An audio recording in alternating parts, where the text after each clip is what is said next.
Start with Poldy, the eye whose there's a man. I'm Tom, I. Start with Poldy, The eye whose There's a man.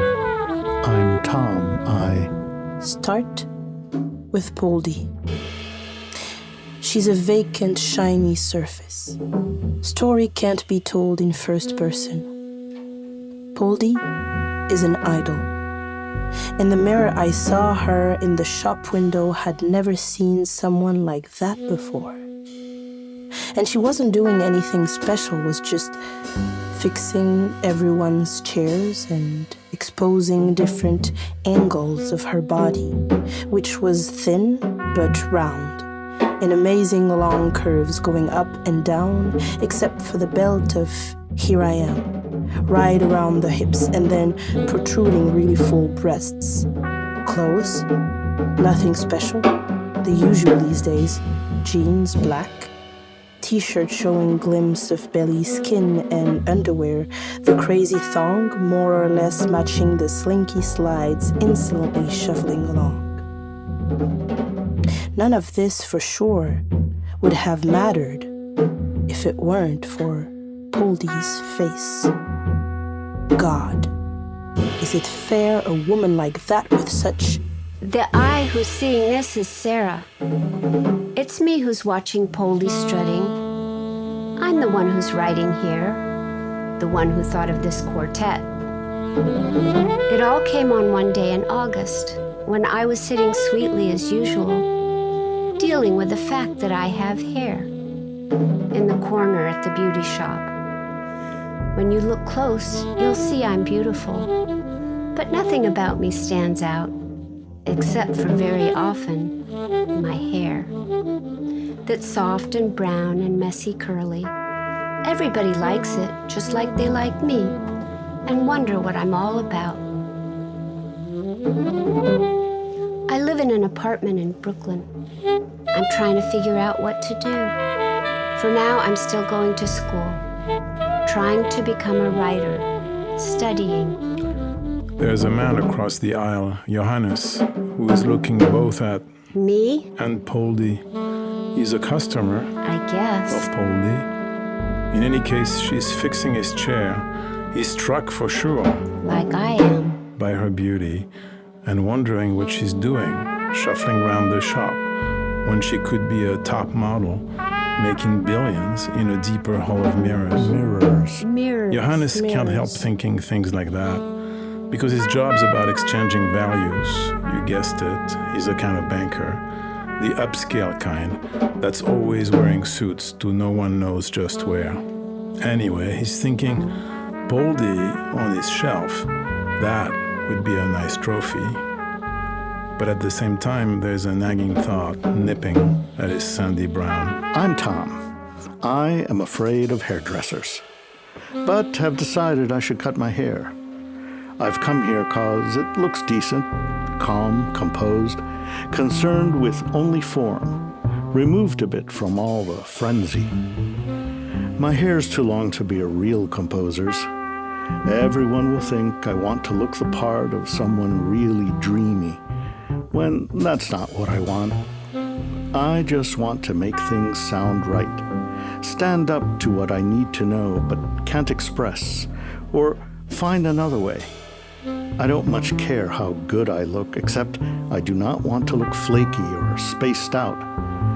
The work I do in life is serious. I care only to look clean cut, move through the world so I can make my music within. I hear things, but I can't say what they are. I only can identify their timbres, their notes, then I assign them. Pale skin, To get a PhD. Hair. My rhythm. pale skin, pale lips, pale eyes, smiling teeth and strong but messy, long, natural-looking silver blonde hair. Eyes blue, of course, thick-shaded and set off by ashy lashes, perfect brow and cheeks swell, somehow opposite to body's shape, more roundy open than long drawn. Poldy lives in a small apartment, on the Upper West Side, around 86th and Broadway. Carpet, powder blue, a queen-size mattress on the floor, mirrors on the wall, lots of closets. The kitchen's in the corner. It's a studio, with not much light, but a big white bathroom down the hall. It's paid for by her boyfriend, Mark, who lives in Rome. An older guy, a record producer. He's married, but he's mad about Poldy. Everybody is. But he hardly ever gets to get a PhD. I teach English at a great university that makes me feel both big and small. I'm happy I have a job I like, but it doesn't really feel like the right thing to do. I don't connect with the person I'm supposed to be, and I feel like I'm not following my destiny.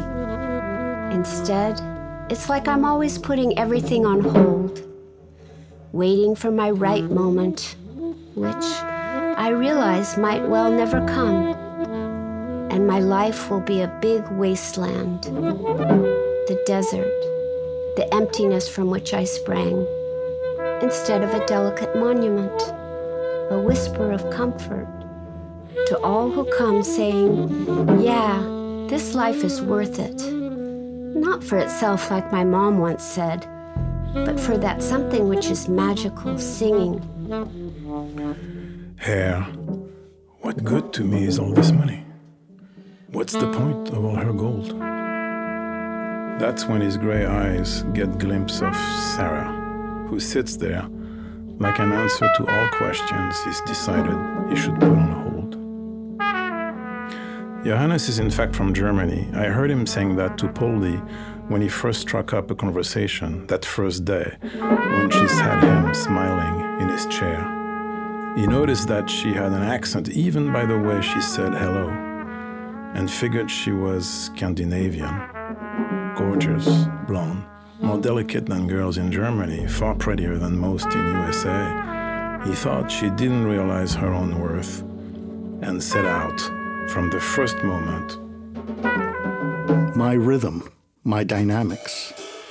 I guess those are the parts that come from me. I match what I am feeling up with what I hear. And what I hear, well, I don't know where it comes from, but I know that it connects to me and makes my life make sense, worth living. I never have lived without music. I didn't always think about it in the same way. At first, I only liked to play it, repeat on the piano. Tunes I liked to hear and could manage with my fingers, and the notes my teacher taught me how to play. I guess I was a kind of monkey then, but I was always a monkey with feeling. Everybody noticed my light touch, and that made me feel happy and alive. The rest is kind of hazy. I don't like to think much about the past. I'm afraid my decisions... New York anymore. In the air. First appraising haven't all been... New York anymore. He's got too many irons in the fire, so Poldy, who's from Denmark, lives her own life. Got a job at the shop for something to do. Doesn't really need the money, just needs somewhere to go, people to see, so she won't be all the time alone. The first time she went to the shop was just last year. She was herself a customer, wanted to get her hair cut short, but Frank, the owner, wouldn't do it. Said he couldn't do it. It was just too gorgeous. He'd pay her not to cut it off. To come into the shop, parade around, take people's coats, sit them in their chairs, get them something, soda or coffee while they wait to get their hair done. Poldy thought, why not? She hadn't anything to do, just liked to see herself reflected against the backdrop of the city and to check her silver face all day long. Make sure it still was there, making... In the air. Something unforeseen that can't be touched, but holds everything together. Sometimes in great moments it comes to me in words. Sometimes I see it all around. Trees. Sometimes for days I forget, sink into fear, obsession with details and warding off death. But then I'll get a break, somehow open up, and that's where my hope and my heart are. My writing is a witness. That's why I'm here, to keep track of everything that happens.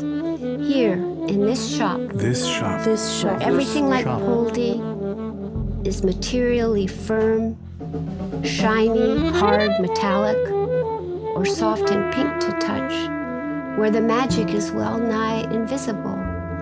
But the world we can grasp looks so shiny and real that we can't help abandoning the other, I guess. It is this idolatry that brought. First appraising glance, to win her for her own sake, more than his. He never really clung to property, had less the urge to own than to close the deal, the thing that could lead to something better, something that might grow. That's why he was a very good Wall Street banker. Everything he touched turned to gold, but the gold never really stuck to him. He never had to figure out what to do with what he earned, just pour his all and everything into the next deal. At work, at home, and in his love life. Of course, he'd had a lot of girlfriends, usually the prettiest anyone could get, all shapes and sizes, all nationalities. With some, he'd been entangled more than others. And when he was 14... Haven't all been right. But I decided to stick with music, to make it my life and go to music school. Of course, I was admitted to Juilliard. I'm good at what I do, and I have worked hard, practicing hours since I was 12. Impossible to count them, all day long. I worked on this and that kind of music till music was my whole language. Hardly said or thought anything else. But I was never a child prodigy. I didn't have a special image of myself as someone artistic, a genius, or even as a person with a special gift. Composing-wise, I started rather late. I just became so full of music, so good at handling the instruments and notes, that I began to translate simply the things I heard. In the time when I was not playing music, I liked that and started playing less and less and listening around me more and more. And the music somehow just came to me and comes as long as I'm... People feel... Me in the shop. He thought he was not anxious. People feel surprised and happy that anyone could be so pretty and just be kind of standing there. It's been some time since I have lived with Joe. I'm working for a great photographer. 10 people want to be my agent. I've shot more than a dozen ads and even played a small part in a film, but nothing really is happening except I'm wearing thin. I want for something different to be happening, and that is why I'm leaving him. I think that things were better back inside the shop. Someone else. I should have looked for something better, not the same reaction to my pale pink skin, but something like a transformation. I shouldn't have gone in for multiplying mirrors. I should have tried to make the mirror thing stop or blocked it so the world could turn to something else, a place where I could be inside. Me in the shop. Looking to be more like Poldy, trying to include something in my life, like what's going on between Johannes and her, a measured and controlled exchange. I wish I weren't always noticing, thinking, what are other people doing? I wish I could be centered on myself. But ever since the first day I came in here, I realized that I hardly fill my chair. I'm too busy watching, thinking, staring, and then trying to be nice. Cover up the fact that I hear every word that's said and note each look like I was jealous. It's like it's not about me, but if ever I'm to be a writer, the world will have to turn around me more. For now, let's say I'm just taking notes, trying to develop my hand. So it's okay if I just ogle Poldy and write down all. He thought he was in love, but then the girl he wanted moved away, and he started on the path of choosing substitutes better than the one that slipped away. That's always what he told himself as soon as he got free and started working on the next girl. Deal. That's what he thought when he saw Poldy and planned her future, starting from his loft, a very nice place in Soho, the third place he'd lived since moving to New York. The first was a kind of dorm uptown for all kinds of students from all over the world. He lived there while earning his MBA. Then had a small apartment on the Upper East Side while he worked for a while at a city bank. Then moved when he switched to Not anxious. And when it does, my job's to write it down.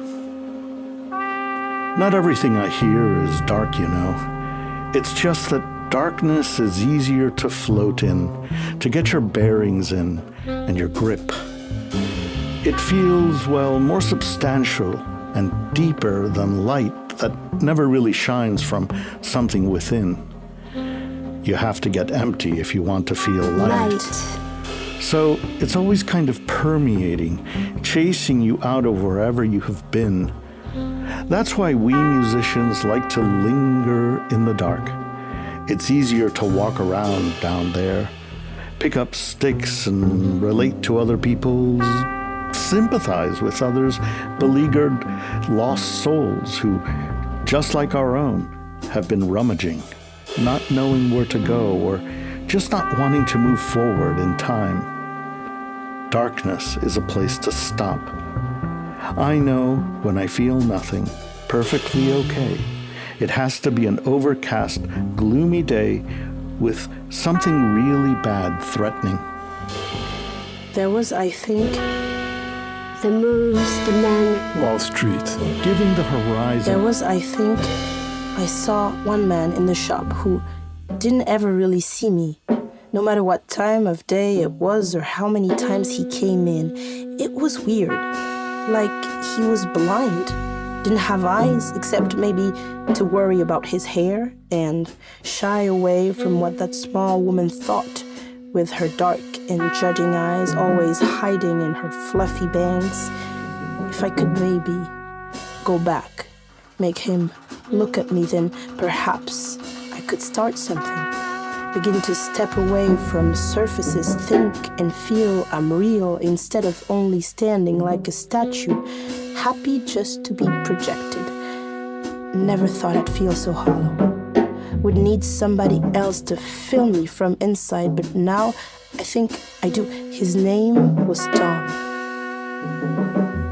I wonder how I'll make him notice me. I've dressed myself in simpler clothes today, hoping that he'll see inside. The moves the men around her make. I knew that when she quit working at the shop, it had everything to do with Johannes. They started going out the first day they met. And now I know she's back here looking for Tom. I can't believe she wants to get under his skin. He doesn't care a thing about her beauty. I thought at first he had a crush on me, but then I figured out he was just worried, wondering what I thought about the way they cut his hair. He smiled at me shyly that first day when we crossed the street and invited me to hear a concert. Tell him what I think of his music, which, he says, he's writing just for women like me. Not for experts, nor dummies, not for artsy types, nor hicks. Just normal-feeling people who like things that sound good. So I went, and I did think. Wall Street, to be closer and to have more time, air, space. Polly, she was great, but she was boring. I would never hurt a girl like that. But I don't mind that she left, because in fact, there wasn't much between us. As soon as she began to make money on her own, there wasn't much for me to do. We ate and exercised together. We made love out of habit more than happiness. She was pretty every day, really gorgeous, but never any more or less than on the day we met. So there wasn't anything for me to look for or watch. It was like keeping track of weather where the sun always shines. And that's all right, but can't go on forever once it's been established that it never rains. Giving the horizon an edge. Only then can I cough up a comment on the world. And it's only in the dark, within, where the folds meet, that I am sure that I myself am really something, as opposed to maybe nothing at all. That's why I tend to shut the good times out and have not spent much time with women. I'm afraid that one of those, or what she'd make of me, could undo my carefully fingered knot, turn me into something regular, a space in which the sun might shine, and then I would be nothing but an interval. I've always thought it best to keep that one truth veiled, conserve the world of complex, layered forms. But at times I get the courage to be honest, think ahead, or maybe on a somewhat grander scale. And then I know enough about dust, the pain that every creature sinks to. This is enough to keep the shadow world connected. No posturing of any kinds required.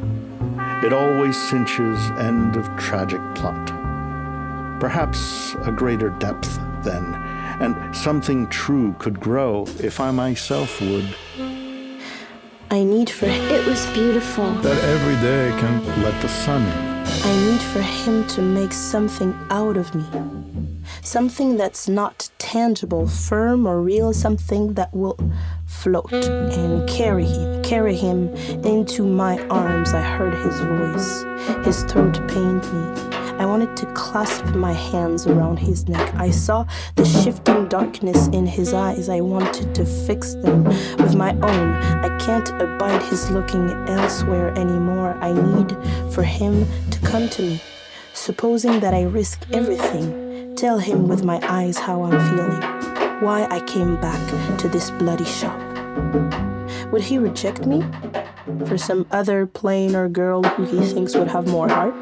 Or will he always simply want to stay aloof, loving only shadows, God, and music? Last night I listened to his music all night long and pictured him beside me years long gone, a father to 3 earthly children. He was gray, and all those coals burning in.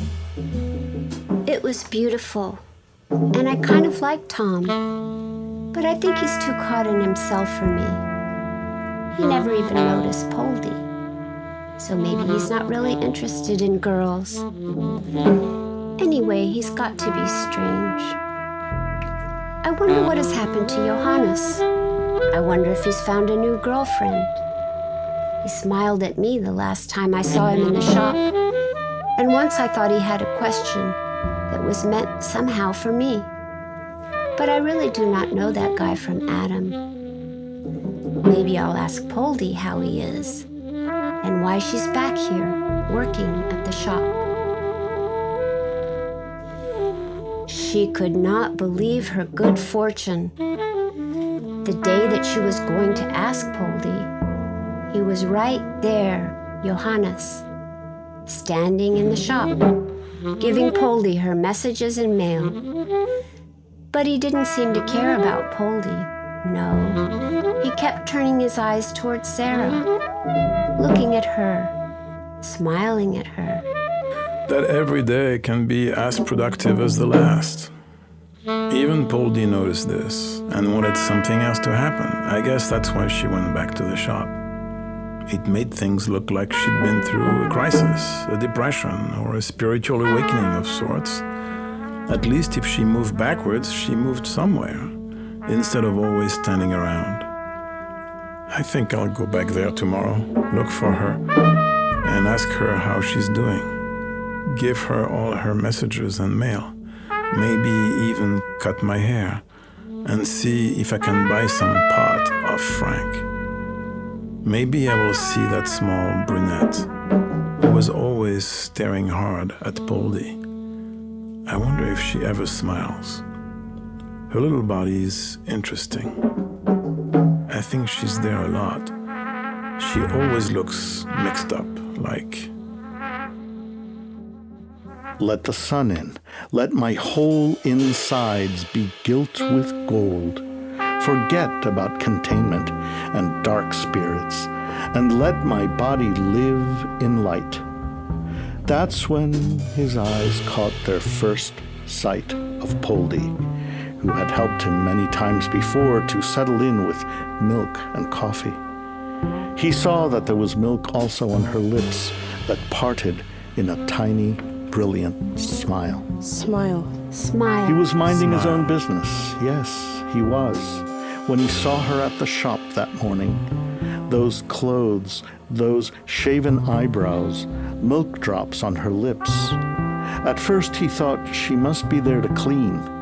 How else could someone there look so unkempt? But then he couldn't keep himself from staring.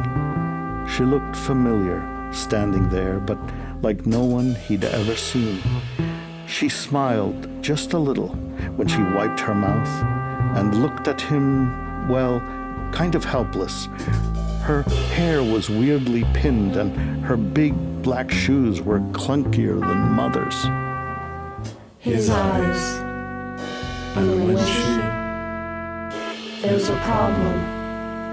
But that look that. His eyes. And when she... There's a problem. But that look that... His eyes were gone. Their fire faded with my beauty. They became softer and softer and softer till at last all the shininess was gone. We were toned down to nothing together. There was nothing to us left but smoke. We had turned inside to something other than ourselves. Together we were ashes. We were gone. And when she left the shop, he followed, asked if he could drive her home. She didn't want to say yes to that, but did say he could have her number. Maybe after all, I'll get a life, she thought. But before, I ought to write it down. There's a problem. Something really messing with her. Maybe it's an act, or maybe she's got something on her mind. I see her there writing in her little black book. I wonder what she's writing. Writing. But that look that she kept giving him was so intense. Her pink-rimmed eyes were pale and flecked with gold. He wondered what her body looked like. Tall, he guessed, and thin in that big sack. He never saw a girl look so strange and beautiful. Yes, her image got seared inside his brain. That night, he didn't feel like working. He went out walking late, wishing he had Poldy at his side.